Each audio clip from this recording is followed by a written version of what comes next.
Seorang CEO cantik memutuskan merubah penampilannya menjadi pengemis. Dengan tujuan mencari pasangan yang menerimanya apa adanya, tak lama pria ganteng memberikan 10 yuan kepada pengemis muda tersebut. Di saat pria itu berbalik untuk pergi, dia dengan cepat meraih lengan bajunya untuk menguji apakah dia benar-benar baik untuk dijadikan pasangan hidup. Lalu dia meminta si pria memberinya 100 yuan. Sang pria terkejut, sebab uang segitu dia dapatkan jika kerja lembur sampai malam.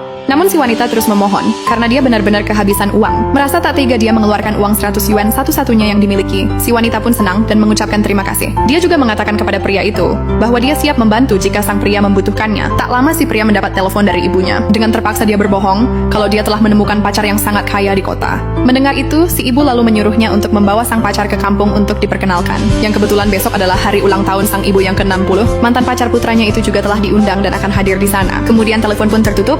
Pria itu sama sekali tidak memiliki perasaan lagi terhadap cinta pertamanya. Di sisi lain, dia harus menyenangkan hati ibunya. Tiba-tiba dia teringat bahwa pengemis di hadapannya berjanji akan membantunya. Dia pun segera memohon agar wanita itu berpura-pura menjadi pacarnya dan menemaninya pulang untuk menemui keluarganya. Si wanita pun setuju, namun dia meminta dibelikan pakaian yang layak agar sang ibu percaya. Si pria mengangguk dan berjanji akan membelikan gaun untuk wanita itu. Keesokan hari wanita itu telah mengenakan pakaian yang akan dibeli. Sang pria tak menyangka pengemis lusuh itu kini sangat cantik di hadapannya. Tak lama datang pelayan toko mengatakan bahwa gaun itu seharga 600 yuan. Pria itu terkejut mendengar harga yang sangat mahal. Dia pun mengeluarkan uangnya lalu menghitung apakah cukup untuk membayar. Si wanita tersenyum lalu membayar dengan kartu debit miliknya. Sang pria keheranan bagaimana wanita itu memiliki banyak uang, padahal dia hanya seorang pengemis. Wanita itu hanya tersenyum lalu mengajaknya untuk segera pergi. Demi berhemat, pria itu membawanya pulang ke kampung dengan menumpang sebuah pick-up. Dia juga menjelaskan agar di depan sang ibu, wanita itu berpura-pura menjadi orang kaya yang memiliki sebuah perusahaan. Saat sampai di rumah, sang ibu begitu senang melihat wanita cantik dan kaya raya telah bersama putranya. Saat itu pula mantan pacarnya datang dan memberikan 50.000 yuan sebagai hadiah ulang tahun ibu si pria. Dia pun bertanya siapa wanita yang bersama si pria. Dia adalah pacarku.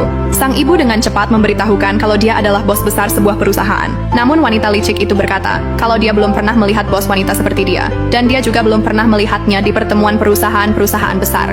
Padahal dalam hati si wanita, dialah yang mengatur semua pertemuan-pertemuan itu. Tak lama utusan dari Qianyang Group datang ingin mengambil tanah milik orang tua sang pria dengan maksud ingin dijadikan sebuah resort. Sang ibu panik lalu menyuruh mantan putranya untuk bernegosiasi. Dengan tegas kepala utusan itu menolaknya karena hanya sebagai manajer di perusahaan kecil, berani menantang perusahaan besar tempat dia bekerja. Saat pria itu memerintahkan anak buahnya untuk menghancurkan semuanya. Seketika pula wanita itu menyuruhnya berhenti. Dia berkata kalau dirinya adalah ketua dari grup Qianyang. Mendengar itu mereka semua merasa tak percaya. Kemudian si wanita menelpon bawahannya agar menyuruh anak buahnya untuk tidak mengganggu acara ibu yang dia sebut calon mertuanya. Barulah pria gempal itu ketakutan, sebab di hadapannya adalah bos besar pemilik Qianyang Group. Cinta sejati tak lahir dari kemewahan, tapi dari sebuah kesederhanaan meski wajah dan keadaan berubah. Tekan like jika cerita ini bagus menurut kalian.